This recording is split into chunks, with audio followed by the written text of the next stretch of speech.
नमस्कार, आवाज समाचार में आपका स्वागत है। आपके साथ मैं हूं विपिन भट्ट। शाम के 5 बजने वाले हैं और लेकर हाजिर हैं आपके लिए आवाज समाचार का ये 4:57 PM एडिशन, जहां हम आपके लिए दिन भर का खबरों का निचोड़ लेकर आते हैं। वो खबरें जो आपके काम की होती हैं, आपके फायदे की होती है, और चाय की चुस्कियों के साथ खबरों को सुनने के आनंद ही कुछ और है। तो चलिए शुरुआत करते हैं इस वक्त की हेडलाइंस के साथ। महंगाई और अग्निवीर पर संसद में महाभारत। तीसरे दिन भी विपक्ष के हंगामे की वजह से सदन ठप। सदन में जीएसटी वापस लो के नारे भी लगे। अब ट्रेन में नहीं मिलेगा सीनियर सिटीजन खिलाड़ियों को किराए में रियायत। रेल मंत्री का लोकसभा में जवाब, कहा अभी भी 50% तक सस्ता है टिकट। रेस्टोरेंट में सर्विस चार्ज पर फिलहाल कंज्यूमर को झटका। दिल्ली हाई कोर्ट ने सर्विस चार्ज खत्म करने वाली सरकार की गाइडलाइंस पर लगाई रोक। एनआरएआई ने दी थी चुनौती। वीकली एक्सपायरी से पहले बाजार में शानदार तेजी। आईटी, मेटल, एफएमसीजी शेयरों में आज अच्छी खरीदारी। सेंसेक्स 630 तो निफ्टी 180 पॉइंट चढ़कर बंद। श्रीलंका में रानिल विक्रमसिंघे बने नए राष्ट्रपति। 134 सांसदों ने चुना। सड़कों पर जनता का विरोध प्रदर्शन लेकिन अब भी जारी। ब्रिटेन में प्रधानमंत्री की दौड़ में ऋषि सुनक सबसे आगे। 4 राउंड टॉप करने के बाद आज 5वें राउंड की वोटिंग में भी जीतने की उम्मीद, लेकिन आगे है बड़ी चुनौती। और मारुति की एसयूवी ग्रैंड विटारा से उठा पर्दा। कीमत 9.5 लाख से होगी शुरू। सिर्फ 11,000 रुपए में कर सकते हैं बुकिंग।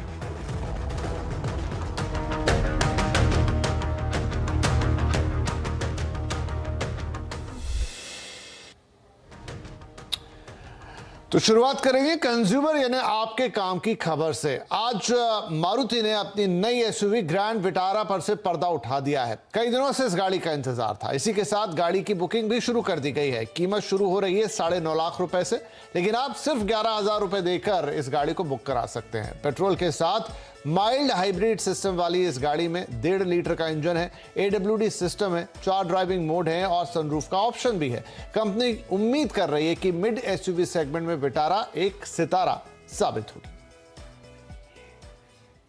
मारुति ने सुजुकी विटारा से पर्दा उठा दिया है। सितंबर में इसका लॉन्च होगा। हालांकि उस सेगमेंट में इस गाड़ी की एंट्री हो रही है जो ऑलरेडी बहुत कॉम्पिटिटिव है, जिसमें क्रेटा और सेल्टोस जैसी गाड़ियों का दबदबा है। फ्रंट में आपको नेक्सावर्स ग्रिल मिल रही है, क्रोम एलिमेंट्स भी आपको दिखाई देंगे, और साथ ही जो बड़ी हाईलाइट है वो है इसकी ये स्लीक हेडलैम्प्स, जिसमें मल्टी स्लॉट्स हैं। आप देखेंगे कि अलग अलग स्लॉट्स आपको LED हेडलैम्प्स में दिखाई देंगे। नीचे फॉग लैम्प दिखेगा जिसके चारों तरफ ब्लैक क्लेडिंग है। अंदर अगर आप देखेंगे तो आपको डुअल टोन इंटीरियर्स आपको इसमें दिखाई देंगे। लेदर का काफी इस्तेमाल इसमें किया गया है। आप ये देखिए, जो लेदर है ब्राउन कलर का, वो ना ही सिर्फ डैशबोर्ड पे बल्कि डोर पैनल्स पे भी मौजूद है। हाईलाइट के तौर पे इसका डैशबोर्ड आपको काफी प्रीमियम लुक लेंड करता है। फीचर्स के तौर पे आपको इसमें हेड्स अप डिस्प्ले मिल रहा है। साथ ही इसमें आपको वायरलेस चार्जिंग का ऑप्शन मिलेगा, एंड्रॉइड ऑटो सपोर्ट मिलेगा। साथ ही वेंटिलेटेड फ्रंट सीट्स आपको मिल रही हैं। इसमें आपको 6 एयरबैग्स मिल रहे हैं। आपको हिल होल असिस्ट, ESC, ABD जैसे फीचर्स भी इसमें दिखाई देंगे। अब इम्पॉर्टेंट है इसके पावर ट्रेन्स। इसमें 1.5 लीटर का डुअल जेट इंजन है। ये वही इंजन है जो आपको ब्रीजा में मिलता है, अर्टिगा में मिलता है या फिर XL6 में मिलता है। लेकिन जो दूसरा इसका इंजन रहेगा वो होगा 1.5 लीटर का टोयोटा का इंजन, एटकिंसन साइकिल वाला, जिसमें आपको एक इलेक्ट्रिक मोटर भी मिलेगी। तो इलेक्ट्रिक मोटर और इंजन मिलकर गाड़ी को पावर करेंगे। एक बहुत खासी फीचर्स में मिल रहा है वो है सुजुकी का पेटेंटेड ऑल ग्रिप टेक्नोलॉजी, जो कि ऑल व्हील ड्राइव के तौर पे इस गाड़ी में कामकाज करेगा। माइलेज की बात कर लेते हैं। जो 1.5 लीटर का डुअल जेट इंजन है उसमें 21 किलोमीटर प्रति लीटर का माइलेज कंपनी क्लेम कर रही है, और जो टोयोटा इंजन है 1.5 लीटर का एटकिंसन साइकिल वाला, उसमें आप 27 से 28 किलोमीटर प्रति लीटर का माइलेज एक्सपेक्ट कर सकते हैं। प्राइस हमें लॉन्च के वक्त पता लगेगा, बल्कि एक्सपेक्टेशंस ये है कि 9.5 लाख रुपए के आसपास इसकी प्राइस रेंज शुरू हो सकती है, जो कि ऊपर 20 लाख तक भी जाने की पॉसिबिलिटी है। राइट, तो ये थी मारुति की नई ग्रैंड विटारा। लेकिन क्या ये अपने सेगमेंट में बनेगी सितारा? कहां टिकेगी ये कार और किससे है इसका मुकाबला, और क्या आपको ये लेनी चाहिए? तो ये सारी बातें होंगी आज शाम को 5:57 पर कंज्यूमर अड्डा में। जरूर जुड़िएगा हमारे साथ। ग्रैंड विटारा, नया सितारा।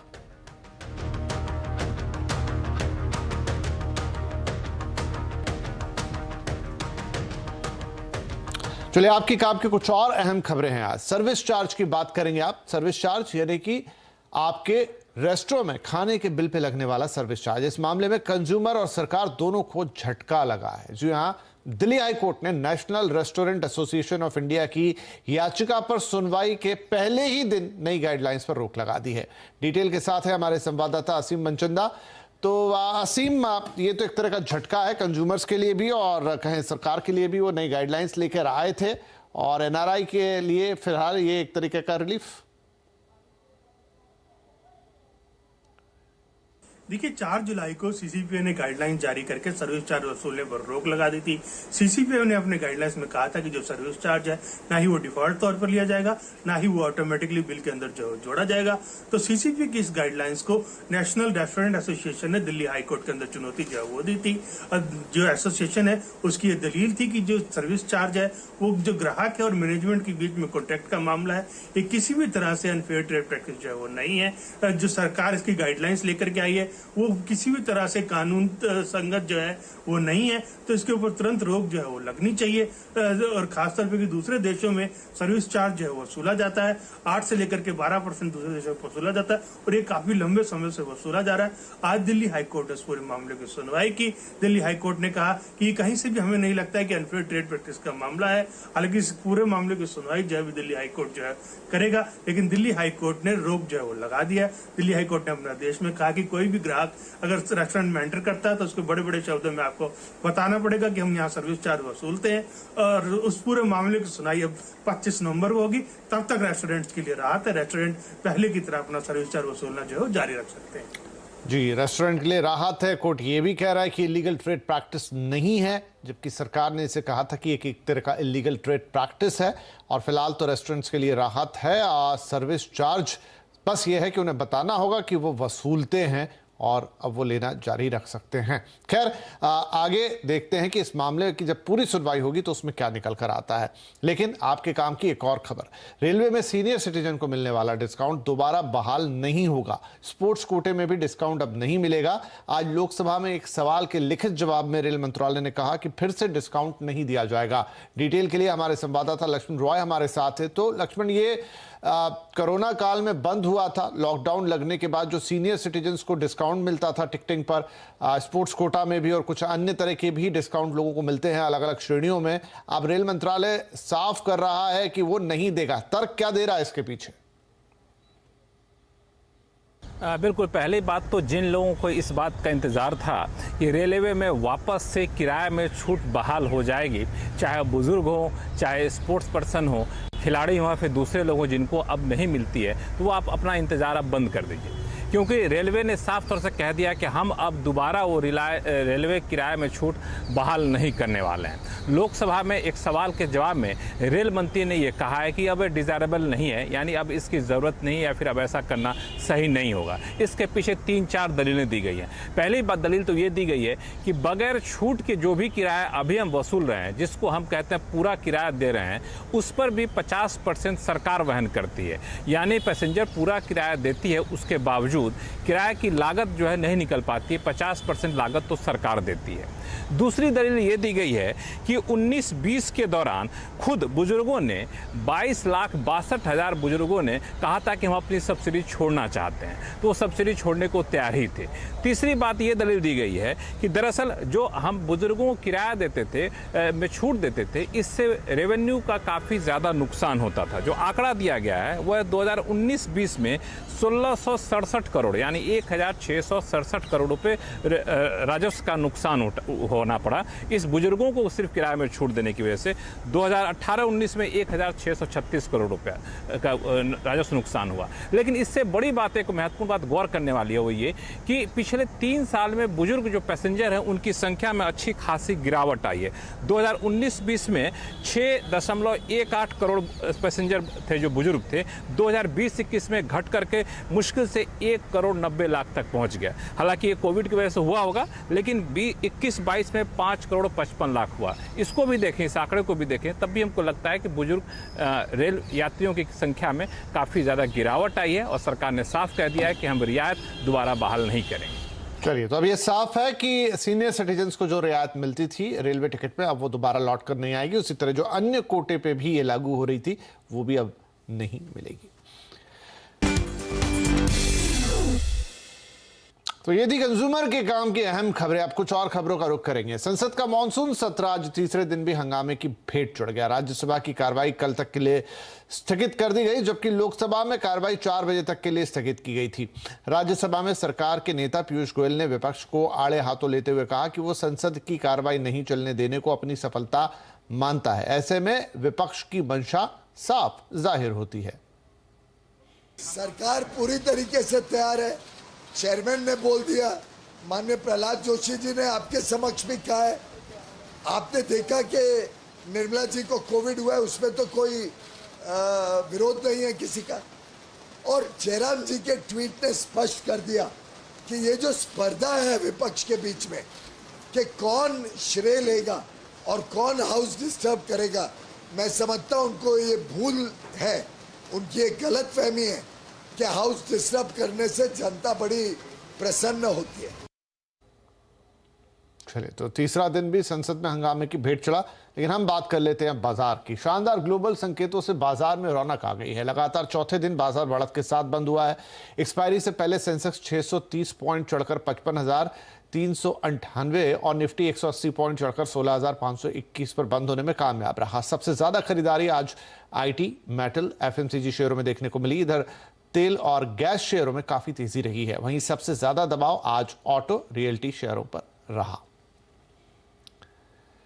इस बीच आज एक बड़ी खबर बाजार में यह रही कि सरकार ने पेट्रोल पर एक्सपोर्ट ड्यूटी हटाने का फैसला लिया, जबकि डीजल और एटीएफ पर ड्यूटी घटा दी है। इसके अलावा क्रूड उत्पादन पर लगने वाले विंडफॉल टैक्स भी करीब 27% घटा दिए हैं। मतलब जो पहले लगाए थे वो हटा दिए हैं और प्रतिशत में 27% होता है। डिटेल के साथ है हमारे economic policy editor Lakshman Roy. तो लक्ष्मण, काफी सारे निर्णय आए आज, ये समझाइए क्या है ये अलग अलग फैसले और इनका क्या इम्पैक्ट रहेगा। हमने बता दिया था पहले ही, जैसे ही 15 दिन पूरे हुए थे, कि सरकार इसकी समीक्षा कर रही है और इसमें कटौती की बहुत ज़्यादा संभावना है। दरअसल 1 जुलाई को सरकार ने जो भी कदम उठाया था पेट्रोल, डीजल, एटीएफ या फिर कच्चे तेल के उत्पादन को लेकर के, उस कदम पर सरकार ने रियायत दी है। रियायत देते हुए ये किया है, सबसे पहली बात कि पेट्रोल पर जो एक्सपोर्ट ड्यूटी लगती थी, उस एक्सपोर्ट ड्यूटी को 6 रुपये प्रति लीटर एक्सपोर्ट ड्यूटी थी, उसको पूरी तरह से ख़त्म कर दिया गया है। जो डीजल पर एक्सपोर्ट ड्यूटी थी 13 रुपये प्रति लीटर, उसको घटा करके 10 रुपये प्रति लीटर कर दिया गया है। इसी तरीके से एटीएफ पर जो हवाई जहाज के लिए फ्यूल होता है, उसमें 6 रुपये से घटा करके 4 रुपये प्रति लीटर करने का फैसला लिया गया है इसके एक्सपोर्ट पर। इससे बड़ी राहत तो मिली है आपको कच्चे तेल के उत्पादन पर। जो सरकार ने विंडफॉल टैक्स लगाने का फैसला लिया था 23,250 रुपये प्रति टन, उसको घटा करके सरकार ने अब 17,000 रुपये प्रति टन करने का फैसला लिया है। यानी करीब 26 से 27% की यहाँ भी कटौती देखने को मिली है। और जैसे जैसे कच्चे तेल में गिरावट आएगी, ये कटौती और ज़्यादा होती रहेगी और फिर 15 दिन बाद सरकार यानी 31 जुलाई को इसकी समीक्षा कर सकती है। चलिए, तो एक बार फिर से समीक्षा होगी। फिलहाल ये कटौती है। और अब रुक करेंगे कुछ अंतर्राष्ट्रीय खबरों का। श्रीलंका में जारी आर्थिक संकट के बीच रानिल विक्रमसिंघे श्रीलंका के नए राष्ट्रपति चुन लिए गए हैं। उन्हें 225 सीट वाली संसद में 134 वोट मिले, यानी 134 सांसदों ने रानिल विक्रमसिंघे के लिए वोट किया है।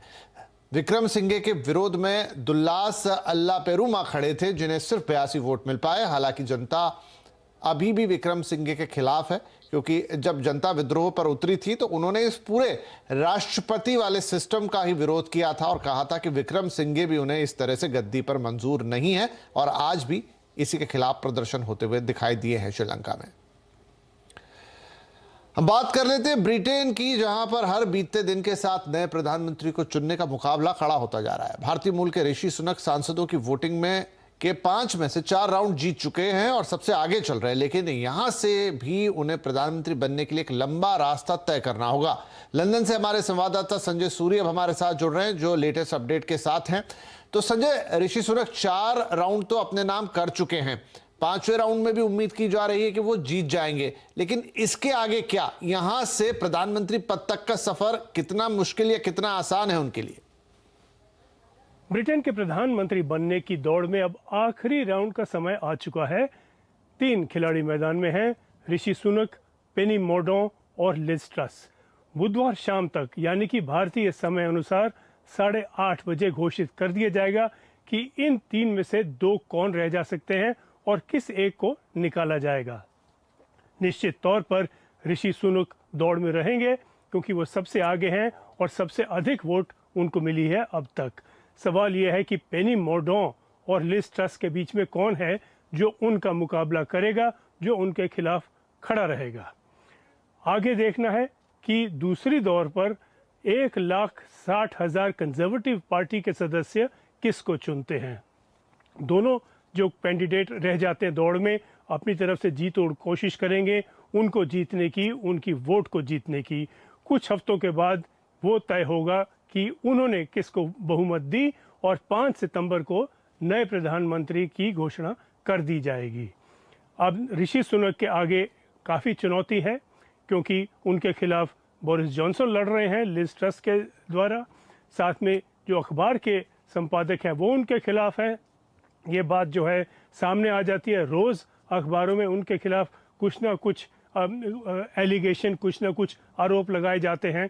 तो ऋषि सुनक के लिए कठिनाइयां तो हैं, लेकिन ये भी सच है कि सारे कैंडिडेट्स में वो सबसे ज़्यादा ज़ोरदार नज़र आते हैं। सिर्फ वही हैं जो लगता है कि वो जानते हैं वो क्या कह रहे हैं, उन्हें कुछ समझ है इकोनॉमी के बारे में, उनके पास रास्ते हैं ब्रिटेन को इस कठिनाई से निकालने के लिए। तो काफ़ी उम्मीद की जा सकती है और बिल्कुल संभव है कि ब्रिटेन के अगले प्रधानमंत्री ऋषि सुनक बनेंगे।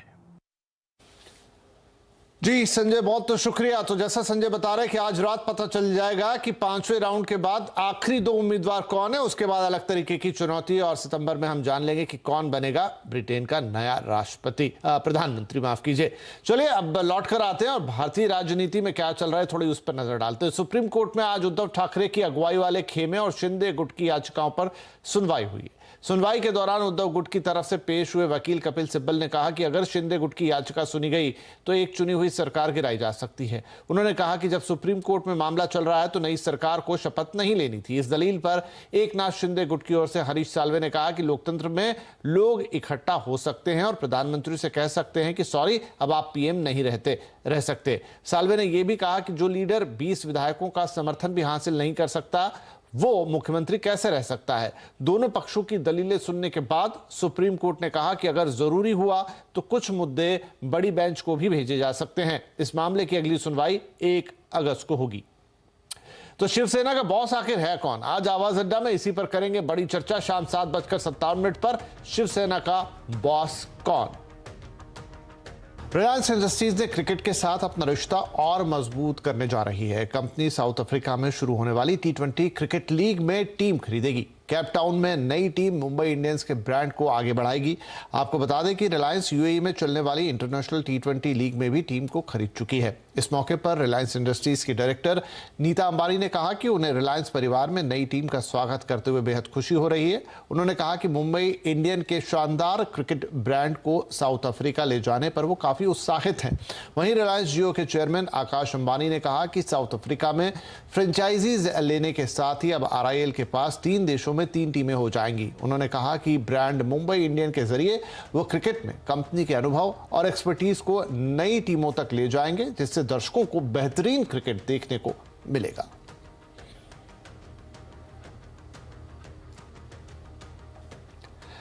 राष्ट्रमंडल खेलों में हिस्सा लेने वाली भारतीय टीम से पीएम मोदी ने वर्चुअली संवाद किया। खिलाड़ियों और उनके कोच की पीएम ने हौसला अफजाई की और कहा कि आप जी भर के खेलिएगा, जमकर खेलिएगा और पूरी ताकत से खेलिएगा और बिना किसी प्रेशर के खेलिएगा।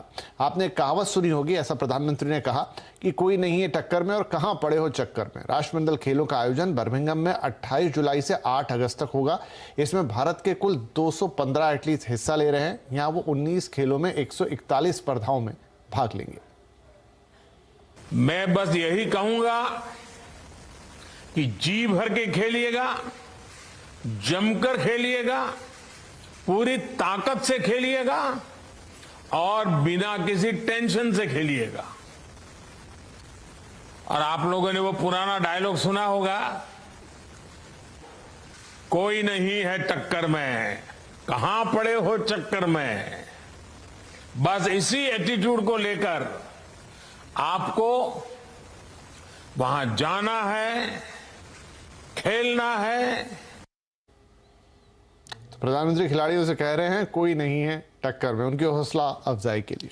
आगे बढ़े ऑल्ट न्यूज के सह संस्थापक मोहम्मद जुबैर को सुप्रीम कोर्ट से बड़ी राहत मिली है। कोर्ट ने मोहम्मद जुबैर को सभी मामलों में अंतरिम जमानत दे दी है।